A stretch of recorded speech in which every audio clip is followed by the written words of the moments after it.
and I'm not going to make the big announcement yet. I'm not running, but we have 3 independent candidates who are all members of Coast Environmental Alliance, where the controversial Egyptian hieroglyphs are and the famous grandmother tree. And but CEA are going to be putting out how to vote cards to let you know right across the Central Coast, you know, who has made a commitment to protecting the environment here on the Central Coast. For what it's worth, a lot of candidates will say whatever you want them to say before the election, and then things change after the election. But I'm just letting you know, me personally, and as part of Coast Environmental Alliance, I'm going to be doing everything in my power to let people know who is committed to Carry On in particular. So we are trying to get the state government through Leroy-Dyer, who's currently supporting the development of Carry On sacred lands. We are doing our best to try and get the state government through Leroy-Dyer and the Labor candidates, because Labor's got state and federal government. They hold government. Liberal doesn't, for anyone that doesn't follow politics. So we're trying to get them to make a commitment, and it's quite a reasonable and fair commitment, to meet up with the developer, Darkinjung Local Aboriginal Land Council / developers, and try and see what is possible, protecting that land, getting either duly compensated or given a land swapping. We can again work with the good people within the land council that really care about cultural heritage and care about the environment and want to do the right thing by the first people of the Central Coast, because a lot of people are from other areas.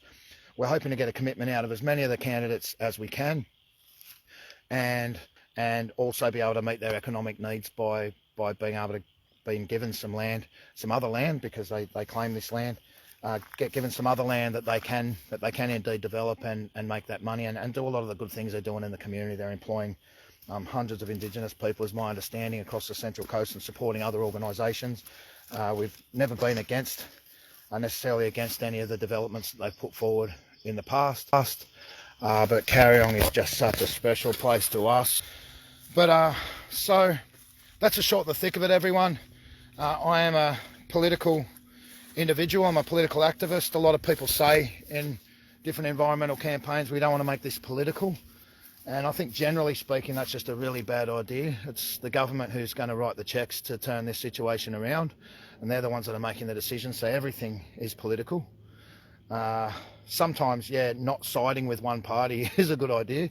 There's been examples where people have sided with the opposition to the government, and then the opposition didn't get elected, and they've lost the support of the potential of the new government. But that's it, guys, just putting it out there. We've got some amazing candidates running in this election. I've been working my absolute guts out in the background, speaking to candidates, trying to get commitments to Carry On, and I'll be keeping you in the loop. There'll be an announcement probably by the end of the week of who our candidates are, again for Coasties who care. And I'm again speaking to other candidates. We seem to be getting a lot of support.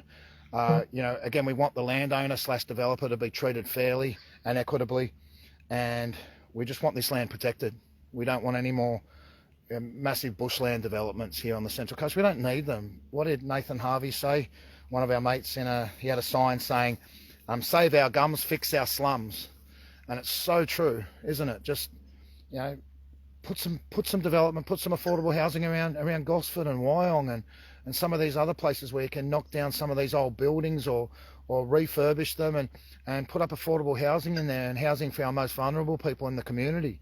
We don't need to destroy our forests. Like, I mean, we're not even anti-development at all. I mean, yeah, it depends on where. There could be some old farmland or some areas where it's largely a monoculture of gums or whatever, but not in our most special places full of cultural heritage and full of endangered species and endangered watercourses that are so clean that you can drink the water out of them. Like, fair go. Like, just use common sense.